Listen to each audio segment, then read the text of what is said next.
So there are three situations in which you should appoint a data protection officer. Number one is if you're a public body. Number two is if your organisation's core activities include processing which results in large-scale or systematic regular monitoring. So just to explain the jargon a bit, core activities are something that are the key operations of the business. So something like paying your employees is obviously necessary, but it's not a core activity in the sense that it's not a key operation of the business. So an example would be a hospital who is processing patient records. Processing those patient records is a core activity of a hospital.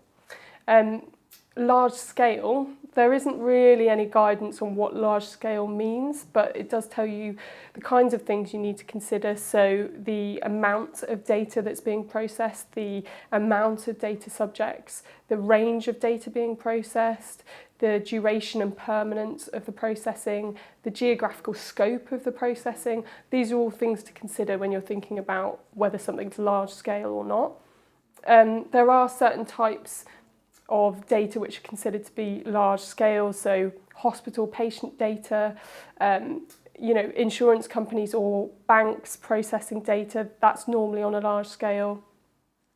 Systematic and regular, they're pretty much what they say on the tin. So regular is something that occurs, at repeated intervals over a specific period of time. Systematic is, according to a system, it's methodical, it's, according to a set plan for data processing. Something that would be systematic monitoring might be operating a telecommunications network, or something like CCTV would also be systematic monitoring. The third situation in which you'd have to appoint a data protection officer is if your core activities resulted in processing of special categories of data or data relating to criminal convictions on a large scale. Now, data relating to criminal convictions is fairly self-explanatory. Special categories of data, that's what used to be known as sensitive personal data. So things like political opinions, racial or ethnic origin, religious beliefs, sexual orientation, those are all special categories of data. There are a couple of new ones introduced by the GDPR, so biometric data and genetic data, but those are the types of data you'd have to consider in that context. So if you decide not to appoint a data protection officer, you should document your reasons and analysis for not appointing a data protection officer, so you can show you've considered those things if you're ever questioned in the future. You should also consider voluntarily appointing a data protection officer, even if, in light of all of the relevant requirements and criteria, it's not mandatory for you to have a data protection officer. It is useful for the organisation to have a data protection officer. It does show compliance.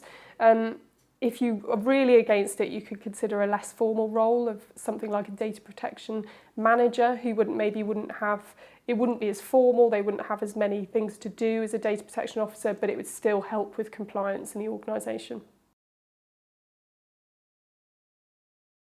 So a data protection officer's role includes monitoring compliance with the GDPR. So that would be through monitoring processing activities and advising organisations on those processing activities. Another aspect of the role would be to help with data protection impact assessments, or DPIAs. So that would be either advising on how to do one, whether one is actually necessary, looking at the results of any DPIAs as well, and explaining whether or not the results of the DPIA are in compliance with data protection law. Another aspect of the role would be to consult with and be a point of contact for the supervisory authority. So in the UK, that's the Information Commissioner's Office, or the ICO. And then finally, data protection officers do record keeping. So just keeping records of data processing activities and keeping records of DPIAs, things like that, are some of the things that they would do.